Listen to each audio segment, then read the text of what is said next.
gente vai gravar agora uma aula sobre modernismo no Brasil, tá?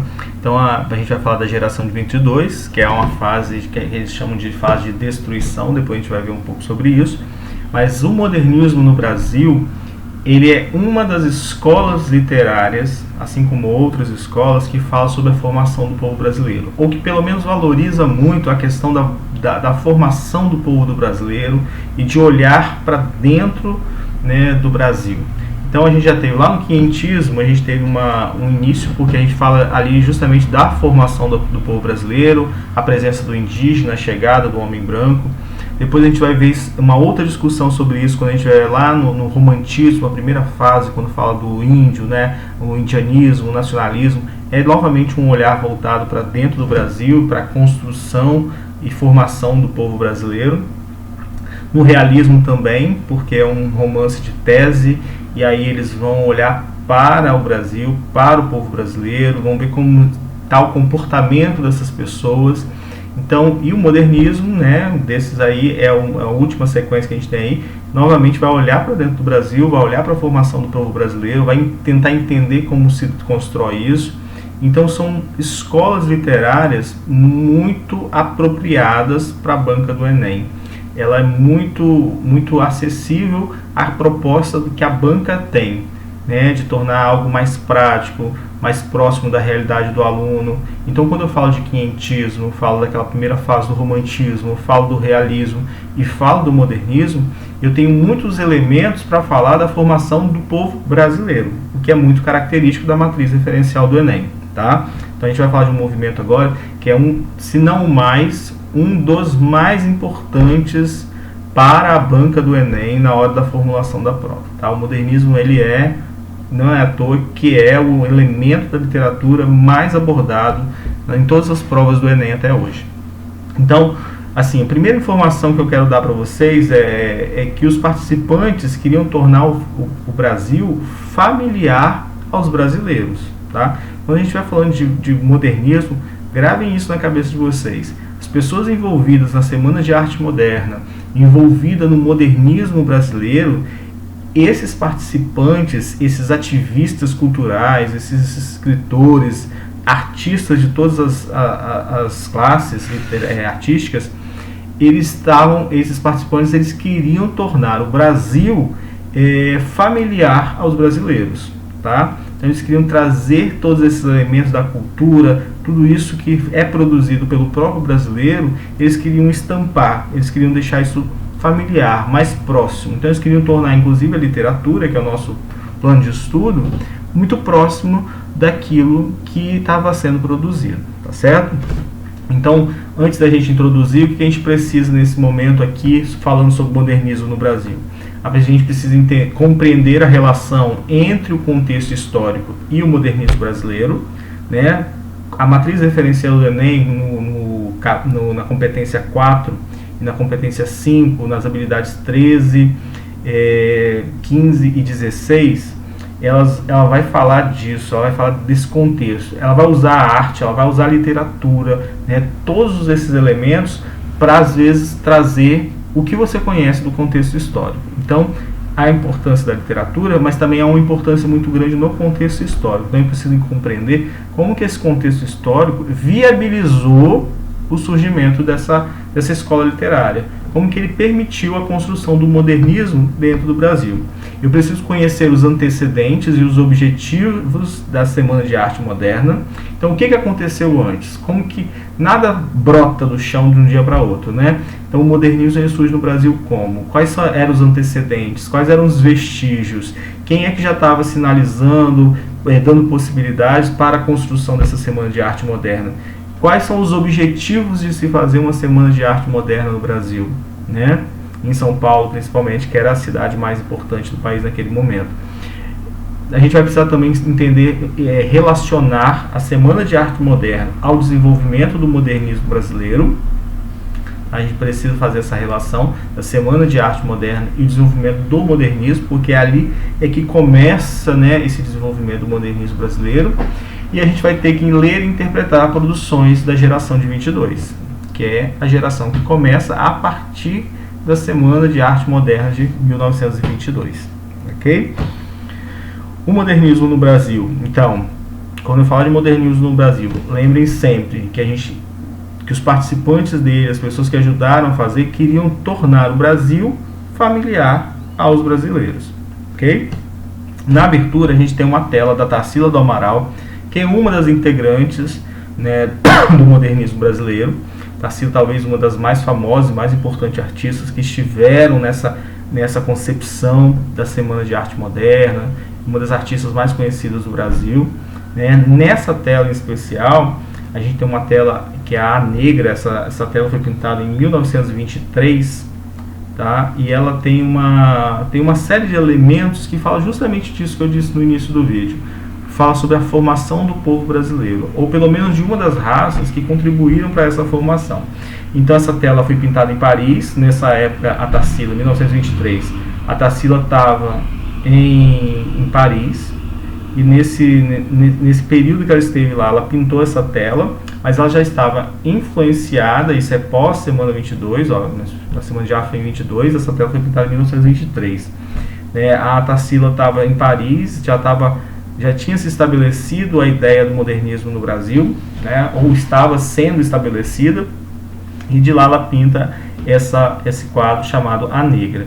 A gente tem um quadro que revela, né, um pouco da infância dela. Na infância da Tarsila, ela morava no interior, né, numa fazenda. Ela tinha essa relação com fazendeiros, os pais eram fazendeiros.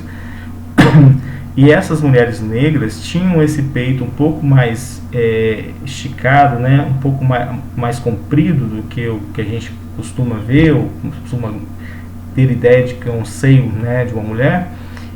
Porque ela via essa história, ela ouvia e via quando criança a história de que muitas mulheres negras precisavam trabalhar o dia todo, durante longas horas. Elas tinham pouco tempo de descanso, mesmo depois de ganhar as crianças, né, elas tinham que alimentá-las, mas elas não podiam parar de trabalhar. Então muitas delas amarravam pedra na ponta do peito, para que o peito crescesse, esticasse, e elas pudessem, trabalhando, apanhando café sem parar, elas esticavam os seios e davam de mamar aos seus filhos que estavam amarrados nas costas. Então você imagina a situação, né? Um quadro que revela uma dolorosa sujeição, né?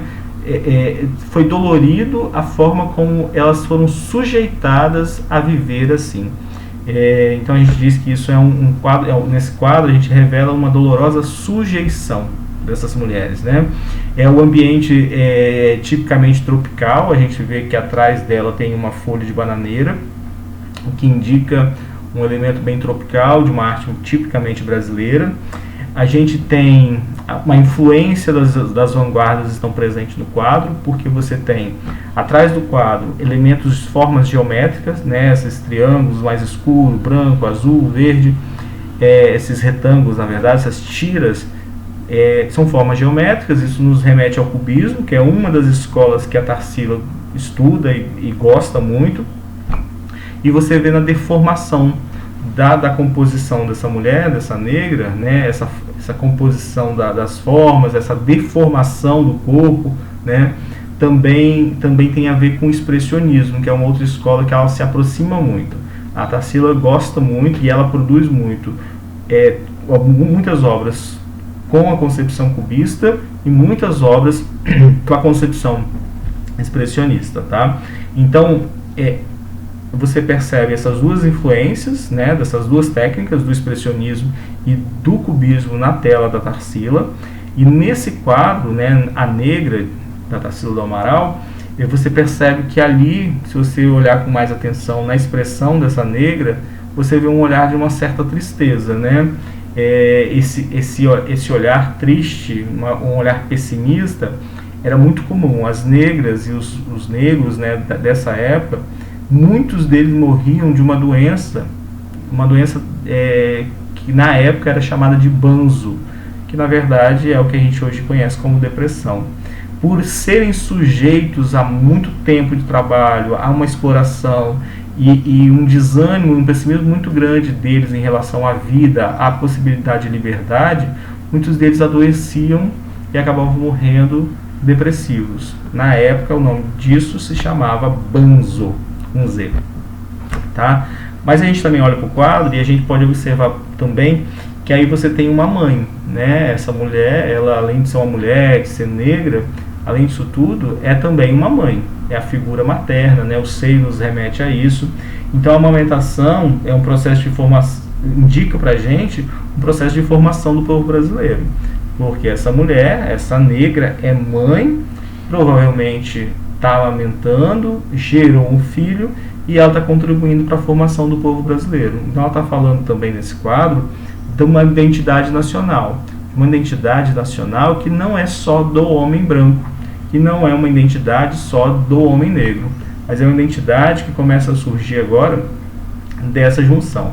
Muitas dessas mulheres, né, negras escravizadas desse período, elas eram amas de leite. Então, quando os fazendeiros, o dono da fazenda e as suas esposas, né, tinham uma criança, o senhor dessa casa, né, o marido dessa mulher, ao mesmo tempo que ele engravidava a mulher, ele também se deitava com uma negra, com uma escrava, engravidava ela, para que ela pudesse ter leite na mesma época da esposa, e ela pudesse, no caso de faltar leite nessa mulher, que ela poderia amamentar a criança dos fazendeiros, né? Então tem uma relação aí já de uma formação do povo brasileiro e de uma miscigenação, né? A miscigenação já está presente nessa ideia de muitos filhos de mulheres negras que não eram reconhecidos por esses homem branco, né? Esses homens brancos, mas era filho deles, já era fruto de uma mistura, de uma miscigenação que já começa a aparecer e já começa a marcar a identidade nacional. Tá? Então você vê que nesse quadro da Tarsila do Amaral você tem uma série de elementos que vão mostrar pra gente a formação do povo brasileiro e a formação de uma identidade nacional. Então, para a gente compreender um pouco melhor, né, nesse quadro, depois de observar a tela, a negra de 1923, desculpa estar errado aí, não é 1930, é 1923, na página anterior, explicite de que maneira o quadro revela uma visão crítica sobre o processo de formação da sociedade brasileira. O quadro revela, então, uma dolorosa sujeição, né? As pessoas estavam sujeitas a uma vida que, assim, nós podemos resumir como dolorida, para não dizer coisa pior, né? Muitas delas chegavam ao processo de depressão. A pintura sinaliza a consciência a respeito da opressão e da violência sofrida pelos negros no Brasil, mesmo após a abolição, né? A abolição acontece em 1888 e a gente está falando de um quadro e de uma representação que depois do século, quando vira de século, né? A gente já está falando no século seguinte, a gente está falando de 1923 e está falando de Memórias da Tarsila quando criança, que é ali do início do século. Então a gente fala também da automutilação, que era muito presente, né? Dessas mulheres, principalmente que amarram uma pedra na ponta do seio para esticá-lo e poder amamentar, porque não existia outra opção. Ela precisava trabalhar, ela tinha que trabalhar, não podia parar. E se ela quisesse alimentar o filho, ela tinha que usar dessa automutilação para poder alimentar, né? Em algumas análises mais profundas, alguns teóricos mais profundos vão falar inclusive que as pernas cruzadas dessa mulher indicam o abuso sexual, né? O abuso desses senhores com ela, né? De uma relação mal estabelecida delas com a sexualidade, porque se torna complicado para elas também, mas a gente não precisa entrar nesse parâmetro. A obra expressa a formação da sociedade brasileira como um processo violento de apagamento dos povos, né? Então o processo de formação da sociedade brasileira é um processo violento, é um processo de sujeição dolorosa, né, em muitos casos, certo? Então as influências das vanguardas europeias na obra do Tarsila do Amaral, a gente tem a influência das vanguardas e ruptura com o academicismo, né? A gente já percebe nessa obra dela completamente fora do tom que a gente tem da arte acadêmica, de uma arte mais ligada ao classicismo, né, e aquele movimento anterior que a gente teve. Essa arte acadêmica já está rompida, a gente está iniciando agora um outro processo e a Tarsila mostra isso na obra dela. Como a gente tem elementos já geométricos ao fundo, que é uma influência cubista, a representação exagerada, né, dessa mulher, a caricatural, é uma caricatura, né, até do corpo humano, com tendência à deformação. E isso é uma característica do expressionismo. Nesse pequeno trecho aqui, tem algumas questões, alguns apontamentos que seria importante vocês anotarem, marcarem com marca-texto, porque são informações importantes. Ó. No Brasil, né, a gente tem aqui um organizador textual dizendo exatamente do que a gente está falando. No Brasil, o conservadorismo estético ainda se manteve em vigor durante as primeiras décadas do século XX. Então, mesmo em meio a essa confusão toda, a essa tentativa de ruptura, a tentar quebrar esses parâmetros com o classicismo, né, com o academicismo anterior, ainda existe muito esse conceito estético conservador. E muitos dos escritores, muitas das pessoas que estão ali naquele momento da semana de 22, eles ainda estão muito apegados a essa ideia conservadora, tá?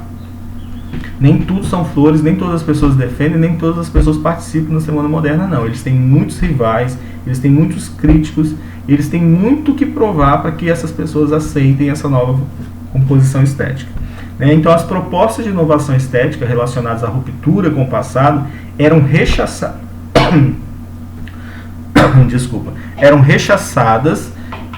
pela crítica e pelo público brasileiro. Então, esse trecho aqui é importante marcar também. Então, propostas de inovação estética relacionadas à ruptura com o passado eram rechaçadas pela crítica e pelo público brasileiro. Mais lá na frente a gente vai ver, por exemplo, que o Monteiro Lobato foi um desses críticos e um dos críticos mais ferrenhos com relação a essa nova proposta estética, tá? Não existiam muitos.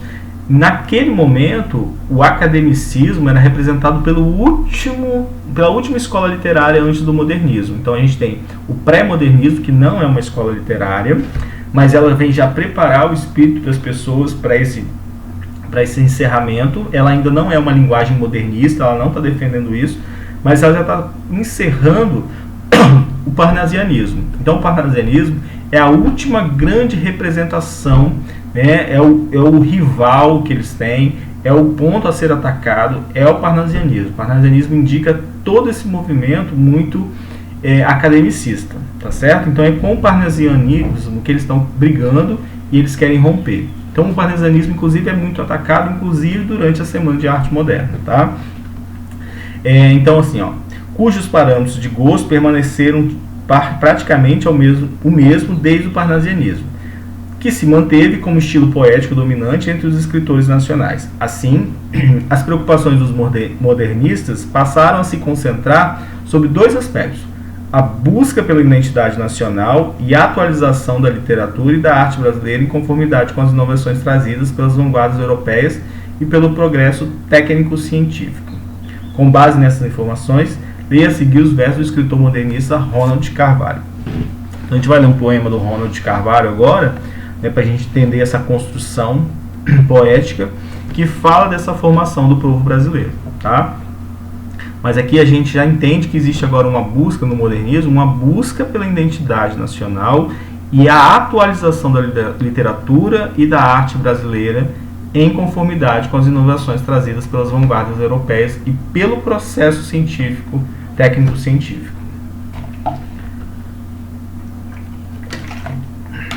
O poema diz o seguinte, desculpa, minha garganta está ruim. No Brasil, Brasil é o nome do poema do Ronald de Carvalho, e ele diz assim, ó: nesta hora de sol puro, palmas paradas, pedras polidas, claridades, faíscas, cintilações. Eu ouço o canto enorme do Brasil. Eu ouço todo o Brasil cantando, zumbindo, gritando, vociferando.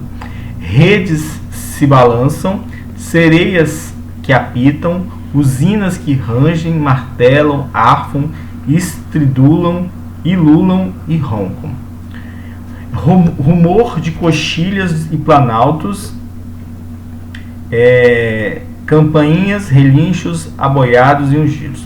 Vamos por parte aqui, ó. Na primeira estrofe são muitas as atividades econômicas elencadas no poema. Então o poema vai apresentar para a gente muitas atividades econômicas desenvolvidas no Brasil. Então a gente está falando de um Brasil que inicia nesse processo aí que ele está falando, em 1900, na virada do século ali. Então, de 1900 até 1922, 1930, como que é o Brasil? A gente está saindo de um país de atividades agrícolas, agropecuária, e migrando para um Brasil industrial, né? Então, o Ronald Carvalho ele faz uma apresentação aqui, ó, de várias atividades econômicas e ele elenca essas atividades no poema. Nessa aqui, ele está falando de atividades industriais, ó, sereias que apitam, aí começa aqui, ó, usinas que rangem, martelam, arfam, estridulam, eludam. Então, ele está falando aqui de atividades industriais, está falando de usinas, né? Já está falando da movimentação industrial que São Paulo começa a ter, principalmente São Paulo começa a ter nesse período.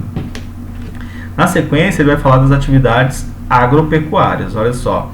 Rumor de coxilhas e planaltos, campainhas, relinchos, aboiados e mugidos, repiques de sinos, estouros de foguetes. Então, aqui nesse trecho, ele fala de agropecuária, né? Relinchos, aboiados, mugidos, repiques de sino, sino do gado, né? Na parte de baixo, ó, Ouro Preto, Bahia, Congonhas, Sabará, vaias de bolsas empinando números como papagaios, tumulto de ruas que saracuteiam sob arranha-céus, vozes de todas as raças que a maresia dos portos joga no sertão. Então aqui a gente tem uma conversa, né, de fazendeiros sobre o mercado financeiro, ó, vaias de bolsas no mercado financeiro que empinam números como papagaio.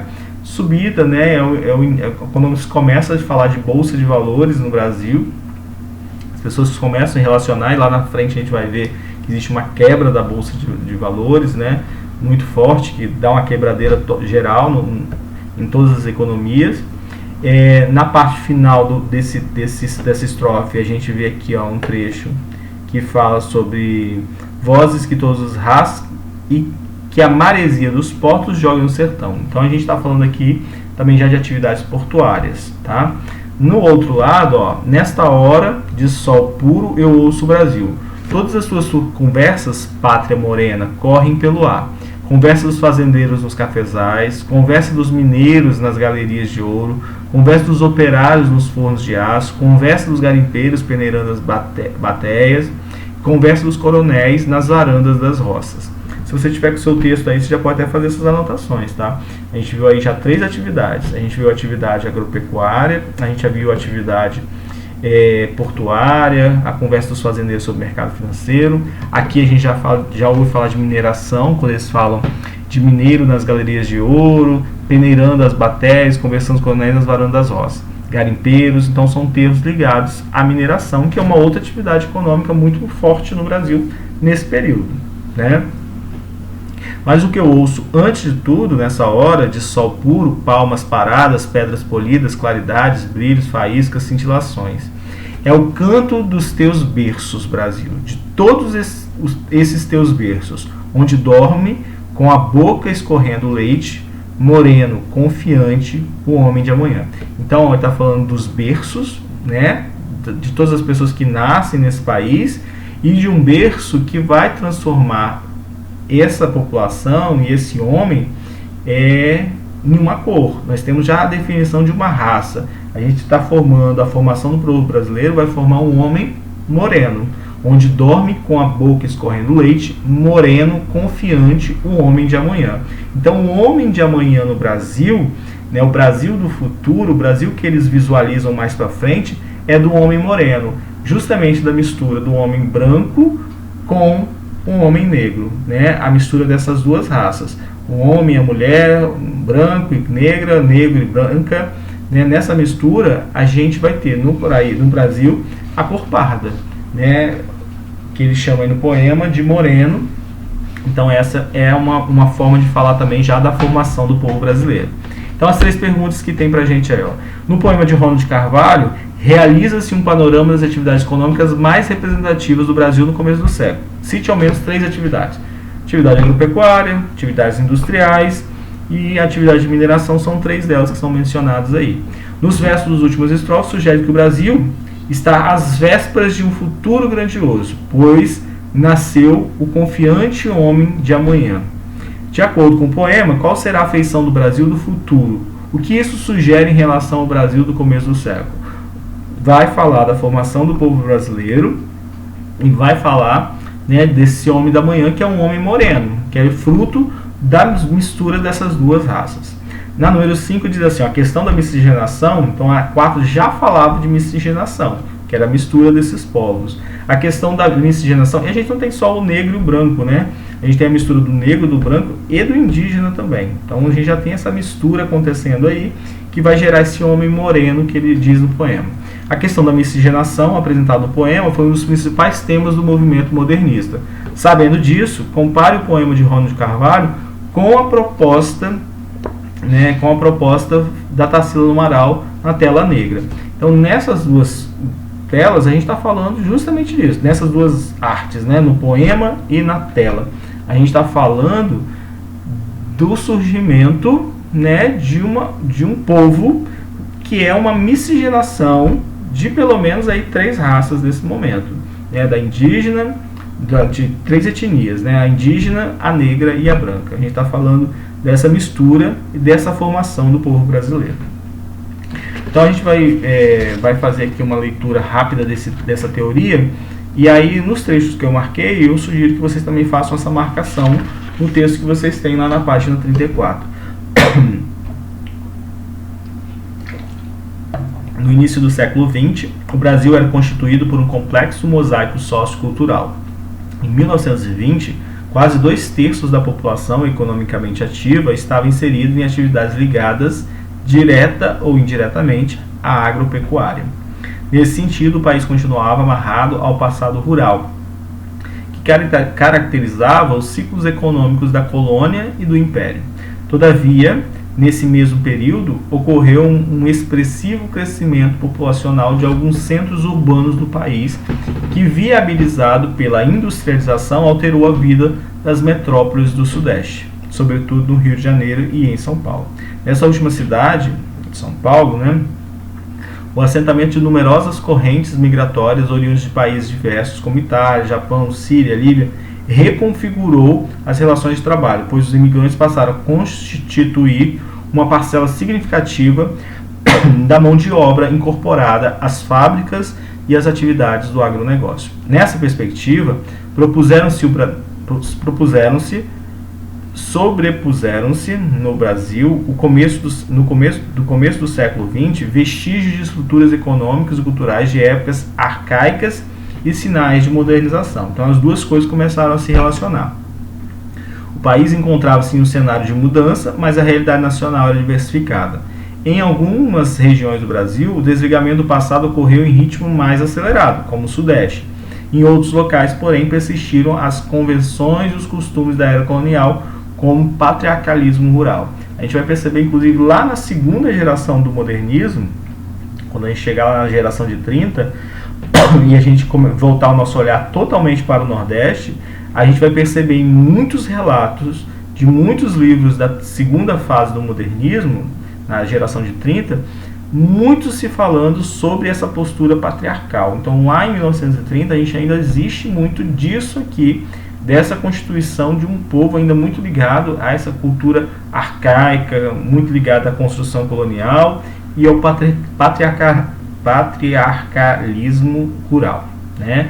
Essa ideia do patriarca que decide tudo, que manda em tudo, e que tudo está sobre o poder, a mão dele, e ele mantém uma certa opressão sobre as pessoas e os trabalhadores que estão ali com ele.